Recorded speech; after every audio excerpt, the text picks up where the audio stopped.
कहते हैं अहंकार ईश्वर का आहार है। अहंकारी अपने प्रभाव से अपने बल पर सब कुछ जीतना चाहता है, अर्थात उसके दिमाग में रहता है कि सर्व शक्तिमान वही इस धराधाम पे है, वो जो चाहेगा वो कर लेगा। यदि उसको समझाया भी जाए तो मानने को तैयार नहीं। होता यही है क्योंकि अहंकार इतना बलशाली होता है, इतना प्रभावशाली होता है कि उसके आगे व्यक्ति का ज्ञान काम करना बंद कर देता है। इसके प्रभाव से वही व्यक्ति बच सकता है जिस पे श्री रघुनाथ कृपा करें।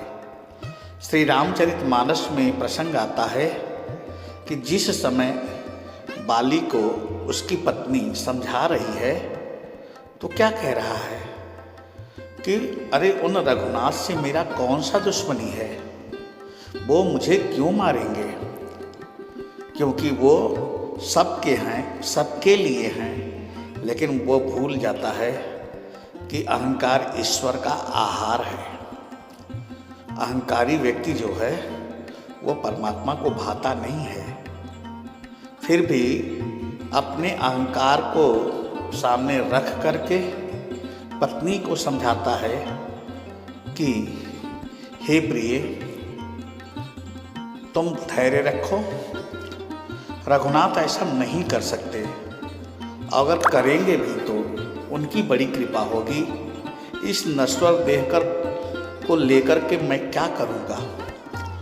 पूज्यपाद गोस्वामी जी इसी संदर्भ में लिखते हैं, कह बाली सुनो भीरु प्रिय, समदर्शी रघुनाथ, जो कदाचि मोहि मारि हैं, तो पुण्य हो सनाथ। स्वयं को अनाथ और परमात्मा की कृपा रूपी प्रसाद को प्राप्त करने के बाद कह रहा है कि मैं सनाथ हो जाऊंगा। कह भी ठीक ही रहा है। होता यह है कि अगर किसी स्थल पे, किसी स्थान पे किसी को भेजा जाए और या स्वयं जाया जाए, दोनों में फर्क है। अगर हम स्वयं जाते हैं तो सारी व्यवस्था स्वयं ही करनी होगी, अर्थात साधन के रास्ते की सारी व्यवस्था, वहाँ पहुँचने तक की जिम्मेदारी अपनी रहती है।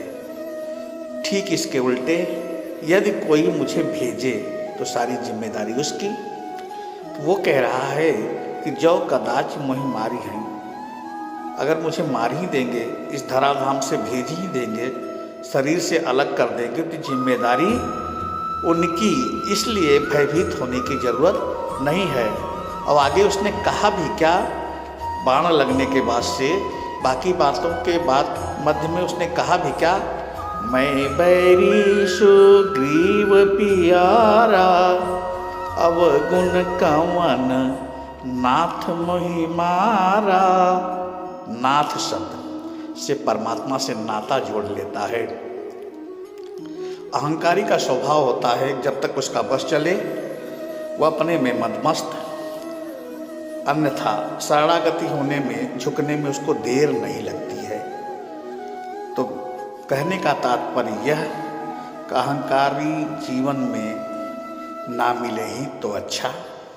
यदि परमात्मा भेंट करा दे तो हे परमपिता परमेश्वर, जिस तरह से सुग्रीव को आपने मुक्ति दिलवाई बाली से, उसी तरह से हम सबके जीवन से इन अहंकारी दुष्टों से हमको बचाएं, उनको दूर रखें।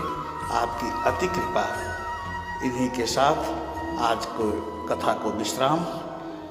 बोलिए सियावर रामचंद्र की जय, जन्मभूमि की जय, अयोध्या नाथ की जय, सरयू मैया की जय, अवध मिथिला धाम की जय। जय जय श्री सीताराम, जय जय श्री राधे श्याम।